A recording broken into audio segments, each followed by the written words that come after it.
విశాఖపట్నంలో తీవ్ర విషాదకర ఘటన చోటు చేసుకుంది. హోంవర్క్ చేయలేదన్న కోపంతో టీచర్ దండించడంతో తీవ్ర భయాందోళనకు గురై ఓ ఎల్కేజీ చిన్నారి ప్రాణాలు విడిచాడు.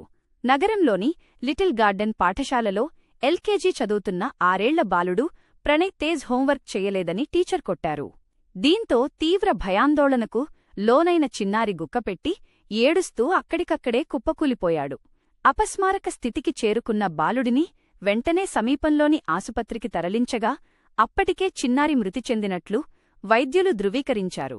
పాఠశాలలో జరిగిన ఈ దారుణ దృశ్యాలు అక్కడి సీసీటీవీ కెమెరాల్లో రికార్డయ్యాయి.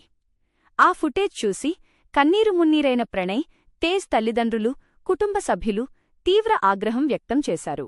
స్కూల్ యాజమాన్యం సంబంధిత టీచర్పై కఠిన చర్యలు తీసుకోవాలని డిమాండ్ చేస్తూ పాఠశాల ఎదుట భారీ ఆందోళనకు దిగారు.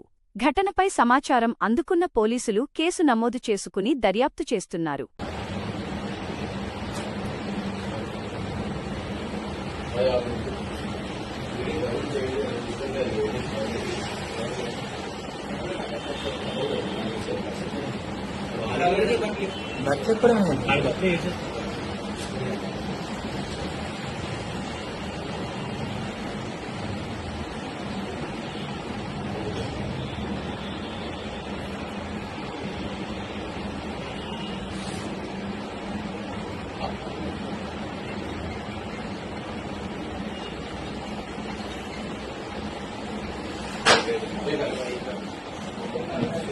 Kita